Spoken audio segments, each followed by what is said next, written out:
Alors en fait, c'est incroyable de devoir dire que c'est important de dire bonjour. Ils nous le disent, que notre bonjour est important pour eux. Ils nous disent que notre sourire, que notre regard, que notre bienveillance, que quelques minutes passées avec eux, ça leur change leur journée.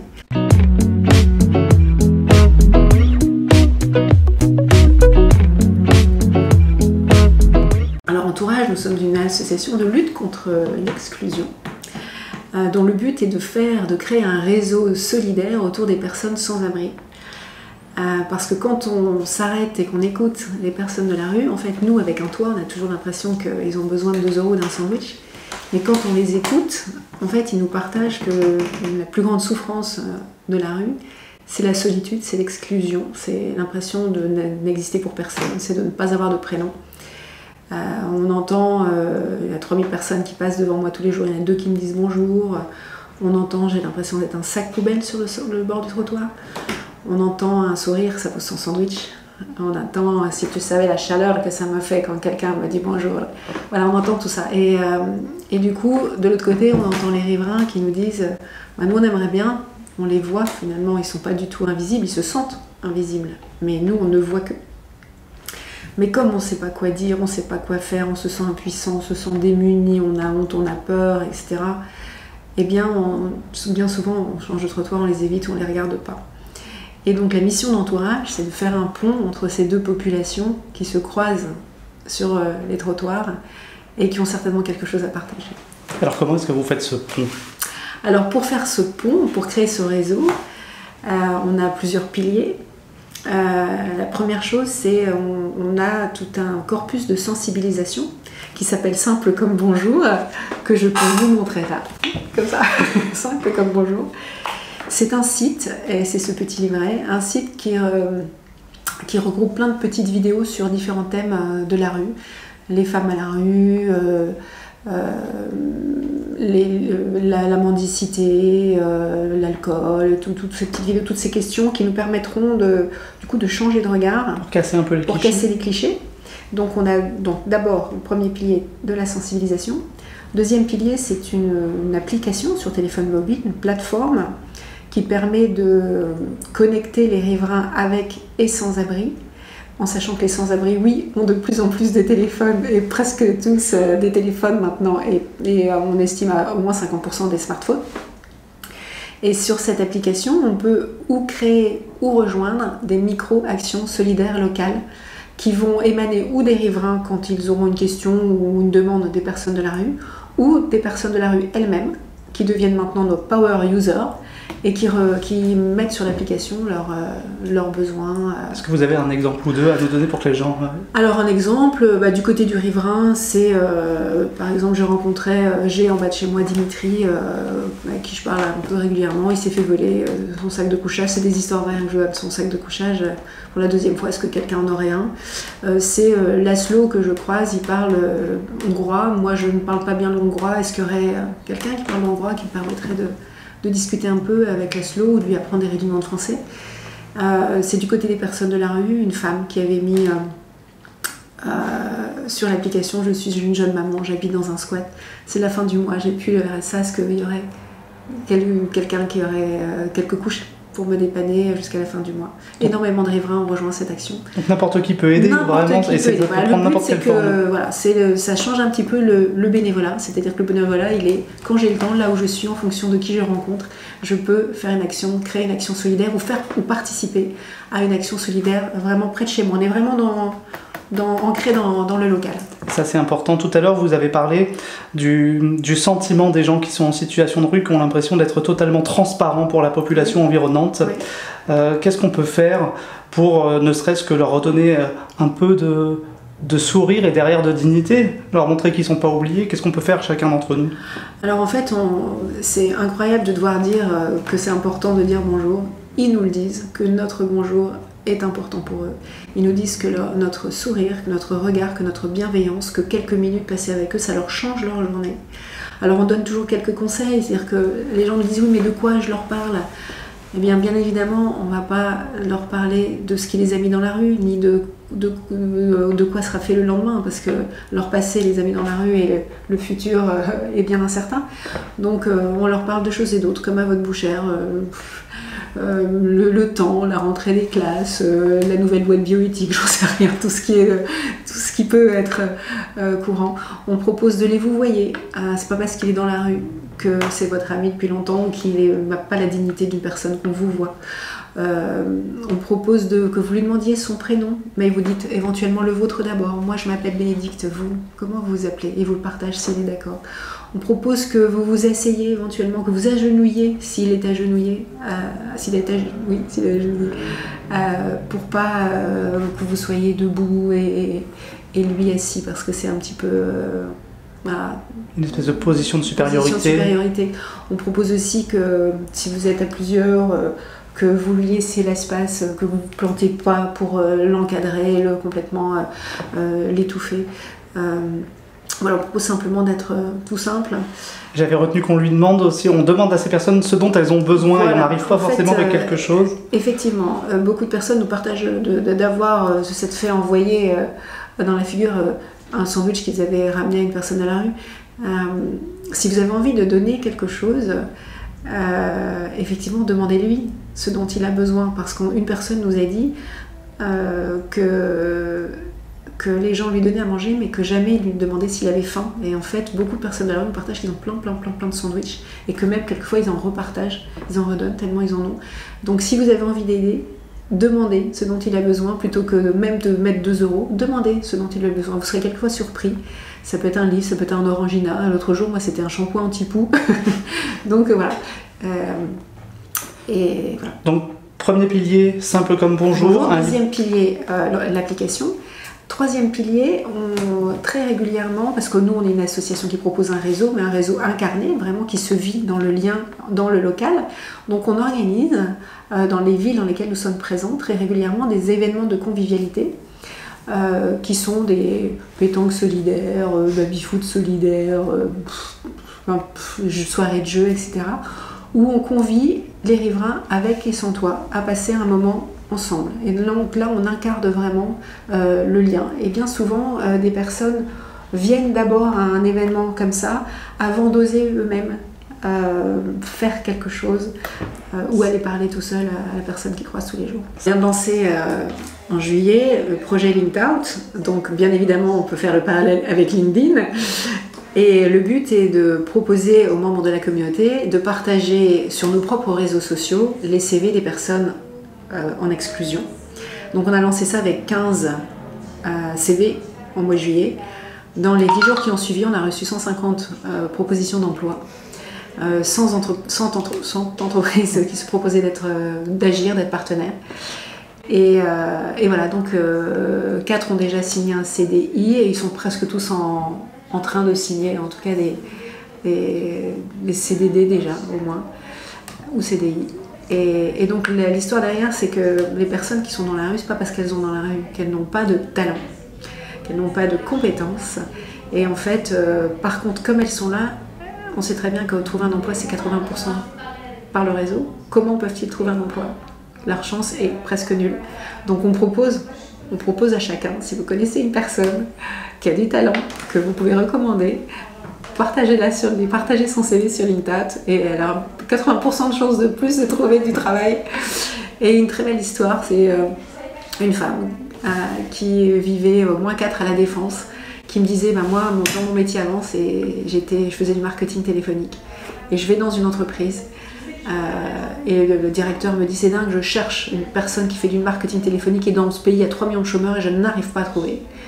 Et on a fait le lien, et maintenant cette personne est embauchée en CDI dans cette boîte. Et cette boîte est tellement géniale qu'en plus, elle a pensé que si elle avait un emploi mais qu'elle n'avait pas de logement, elle ne pourrait pas venir bosser. Donc cette boîte en plus lui fournit un logement pendant 9 mois, le temps qu'elle se reconstruise. Donc ça, si c'est pas une belle histoire inspirante, quand même. Moi, je vous ai rencontré dans le cadre d'ateliers de sensibilisation que vous faisiez en entreprise, oui. Et vous étiez accompagné de 2 personnes, dont une qui est Eric, qui était membre du comité de rue. Voilà. Si je me souviens. Donc, en fait, on a plusieurs spécificités dans notre association. Déjà, on est un petit peu la seule association de lutte contre l'exclusion dont les bénéficiaires ne sont pas les personnes de la rue en direct, mais sont vous, chacun de nous. C'est-à-dire que nous, notre message, c'est de changer votre regard et de vous rendre acteur. Donc ça, c'est notre première spécificité. Et la deuxième spécificité, c'est vraiment que au sein de l'entourage, dans notre gouvernance, on a un comité de la rue dont les membres sont des personnes qui ont habité ou qui sont encore à la rue et qui nous guident dans toutes nos décisions, dans toutes nos actions, pour être sûr qu'on aille vraiment dans le sens de leur dignité et de leurs besoins. Et donc ces personnes de notre comité de la rue nous accompagnent partout, quand on va dans les écoles, quand on va dans les entreprises, quand on va dans les conseils de quartier, et on les reçoit très régulièrement dans nos bureaux pour avoir des réunions avec un vrai ordre du jour. Voilà. Et si j'ai bien compris que quand on abordait une personne en situation de rue, il fallait éviter de lui demander pourquoi elle en était là, oui. Je pense quand même que c'est important que vous disiez aujourd'hui que les personnes qui sont en situation de rue étaient nous tous avant d'arriver dans la rue. Voilà, peut-être que le cas d'Eric est assez parlant. Voilà, donc on ne naît pas SDF, enfin certains naissent dans la rue, mais c'est quand même très rare. On ne naît pas SDF, on le devient bien souvent.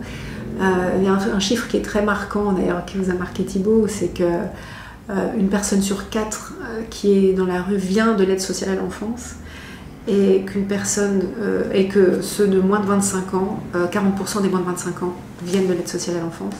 Donc ce qui montre bien l'importance de la structure familiale et des liens, c'est-à-dire que quand on arrive à la rue, c'est bien souvent que tous les réseaux familiaux, de travail, etc. ont été cassés. Parce qu'on peut le dire, l'aide sociale à l'enfance, ça s'arrête, on n'est plus en famille d'accueil à partir de 18 ans. Le jour de nos 18 ans, on prend notre petit sac et on s'en va. Et bien souvent, ce sont des enfants qui n'ont pas eu une structure ou qui n'ont pas eu un équilibre avant. Donc déjà, à 18 ans, quand on a été bien épaulé toute sa vie, on n'est pas forcément capable de s'en sortir tout seul. Mais en plus, quand on n'a pas eu une structure claire, bien construite avant, c'est encore plus compliqué. Donc il y a 150 000 personnes SDF en France et 150 000 histoires différentes. Quelquefois c'est l'ASE, quelquefois c'est des divorces, on perd de notre boulot, etc. Ce qui était le cas d'Eric. Il y a des histoires de burn-out, il y a des histoires de... Il n'y a que des histoires différentes. Quelquefois c'est rencontrer une personne, là c'est suite au deuil de son père, ça l'a complètement fragilisée, et puis elle a perdu son emploi, elle s'est retrouvée à la rue. Que des histoires différentes. Et en fait, quand on voit ces personnes, on devrait d'abord se dire qu'est-ce qui malheureusement l'a amené là, plutôt que et du coup avoir un regard bienveillant et empathique, en disant que s'il est là, c'est pas son choix. Quelqu'un dise que c'est leur choix. Elina, qui est une femme de notre comité de la rue, nous dit jamais c'est un choix d'être dans la rue. Ceux qui le disent, c'est une posture pour pas se sentir dans l'échec en fait. Ils préfèrent se dire qu'ils sont out plutôt que de dire que c'est la société qui les a mis dehors. D'autant que la situation des femmes dans la rue est particulière aussi. La situation, effectivement, donc la situation des femmes dans la rue, donc il y a de plus en plus de femmes à la rue. Maintenant on est à 40% de femmes, donc presque une personne sur deux est une femme. Les femmes sont des proies sexuelles dans la rue. Les femmes se cachent, quelquefois même se griment en homme pour ne pas être femmes dans la rue. Alors normalement il y a plus de place, les femmes sont prioritaires dans les hébergements d'urgence par rapport aux hommes. Mais bien souvent, elles préfèrent être dehors parce que quelquefois c'est compliqué. Les hébergements d'urgence, il peut y avoir de la violence, il peut y avoir des agressions, etc. Et elles préfèrent quelquefois rester dans la rue, malgré le fait qu'elles soient des proies, plutôt d'être hébergées. Parce que les hébergements, d'abord, il n'y a pas le nombre de places suffisant. Il n'y a pas du tout le nombre de places suffisant. Et c'est pas toujours rose quand on est dans l'hébergement. Et c'est pas toujours rose quand on est dans les hébergements, tout à fait. Donc certains préfèrent ne pas y aller. Et alors, quels sont les retours des gens de la communauté d'entourage, cette grande communauté? Alors, communauté, donc on est 65 000, je pense, maintenant, 70 peut-être bientôt, je ne sais plus. Alors, on n'a pas les retours de tout le monde, bien évidemment. Par contre, on a fait une première petite étude d'impact. On va en faire une deuxième, une vraie étude d'impact l'année prochaine. Ce qu'il en ressort, c'est que presque tout le monde change de regard. Donc ça, c'est vraiment ce qui nous intéresse. Que je ne sais plus, excusez-moi, j'aurais dû relire mes chiffres juste avant, mais je crois que c'est 75% des gens disent que l'entourage leur apporte vraiment quelque chose et se sentent plus aptes à agir. Donc agir pour nous, c'est dire bonjour, créer du lien. Et que du côté des personnes de la rue, ils nous partagent que 100% ont créé des liens via l'application. 100% ont créé des liens, ont rencontré des personnes. Et 60% des liens qui perdurent. Ah, c'est bien. Qui perdure en sachant qu'on n'a pas encore tellement de retour, parce que ça fait 2 ans et demi que l'application fonctionne. Mais en tout cas, oui, c'est des histoires simples. C'est Samia qui met une demande de lessive sur l'application, et du coup, c'est, je ne sais plus le nom de la riveraine qui lui répond, et du coup, maintenant, Samia, tous les lundis matins, va faire une lessive chez cette femme. Et pendant ce temps-là, c'est un partage, café, papote, etc. Donc c'est des liens comme ça qui se créent. Je reviens à quelque chose d'un peu plus pragmatique, mais votre objectif c'est uniquement, entre guillemets, de créer du lien entre les gens, oui. Ou est-ce que c'est aussi de sortir les personnes qui sont en situation de la rue, oui. Les accompagner, trouver un... Alors l'objectif d'entourage ne va pas jusqu'à sortir les personnes de la rue. Par contre, on pense que créer du lien va être un moteur dans la sortie de rue. Et c'est un petit peu ce qu'on voit avec les personnes autour de nous, qui nous ont accompagnés notamment à travers ce comité de la rue, cette restauration des liens. En fait, si c'est la rupture des liens qui les met dans la rue, on peut raisonnablement penser que la restauration des liens va être un élément important dans la sortie de rue. Alors nous, typiquement entourage, on n'est pas là pour ça, mais ça y participe, et en tout cas les histoires qu'on a autour de nous le montrent un petit peu. Je vois un chiffre, c'est dans la veine, on casse les clichés. 21% des personnes en situation de rue sont alcooliques, ce qui est assez proche de la moyenne nationale de 15%. Voilà, c'est ça. Tout à fait. En fait, c'est vraiment le plus gros des préjugés, et parce que les personnes alcoolisées, c'est celles que l'on voit. En fait, il faut savoir que le sans domicile fixe, c'est pas forcément ce lieu coin de la rue qui mendie et qui est alcoolisé. Il y en a beaucoup. Quand on regarde, on voit ceux qui sont un petit peu toujours au même endroit, qui ont des sacs un peu style sac de supermarché avec un duvet qui déborde, etc. Ce sont des personnes qui beaucoup essayent de se cacher. Et effectivement, c'est un très gros préjugé de l'alcool. Il y a beaucoup de personnes qui nous disent d'ailleurs, moi je ne veux pas donner de l'argent parce que j'ai peur d'augmenter, de lui donner la possibilité de boire plus. En fait, effectivement, on est presque autant à boire avec un toit que sans toit, sauf que voilà, ils sont visibles, alors que quand on est chez nous, personne ne le voit. Et alors la question aussi, c'est est-ce que c'est l'alcool qui amène à la rue, ou est-ce que la rue provoque à la dépendance à l'alcool? Il y a un petit peu des deux, probablement. Je vois un chiffre et je ne sais pas bien ce qu'il veut dire. 24% sont des travailleurs précaires, CDD, CDI, intérim. Ça veut dire qu'il y a 24% des gens qui sont en situation de rue qui ont un travail. Qui ont un travail. 24% travaillent. Ouais. Et donc une dizaine de pourcents en CDI. Tout à fait. Donc ce sont des personnes qui habitent en hébergement d'urgence, qui habitent dans leur voiture. Tout à fait. Et c'est vraiment des héros d'arriver à bosser dans des conditions pareilles. Ce que j'ai envie de partager, c'est vous engage vraiment à tenter, à essayer, à passer au-dessus, à passer la marche, le pas, pour faire des rencontres avec les personnes que vous croisez tous les jours, parce que ces rencontres nous transforment. Ce sont des rencontres, on ne sait pas ce qui se passe, mais à un moment donné, c'est un humain qui rencontre un humain, et en fait, il n'y a plus d'enjeux sociaux, il n'y a pas de masque social, c'est simplement un cœur qui rencontre un autre cœur. Et beaucoup de personnes du réseau Entourage nous partagent qu'ils passent vraiment des moments très joyeux avec... ce sont des rencontres un peu bizarres, mais qui nous transforment. Et on apprend à pas juger, on apprend à écouter. Il y en a une qui vous a marqué, rencontre, vous? Une fois, il y a une personne... elle savait que j'avais pas trop la pêche. C'est quelqu'un que je connaissais vraiment bien. Je savais que j'avais pas trop la pêche, et je veux pas le dire quand c'est comme ça, parce que nous on se cache, parce qu'on j'en connais bien. Et elle me dit non mais moi je te dis quand ça va pas, si toi tu me le dis pas, elle est où l'amitié là? Et en fait voilà, ça nous apprend, et en fait ils sont tellement cash qu'ils nous apprennent l'essentiel, d'une certaine manière, qu'on oublie un petit peu. Voilà.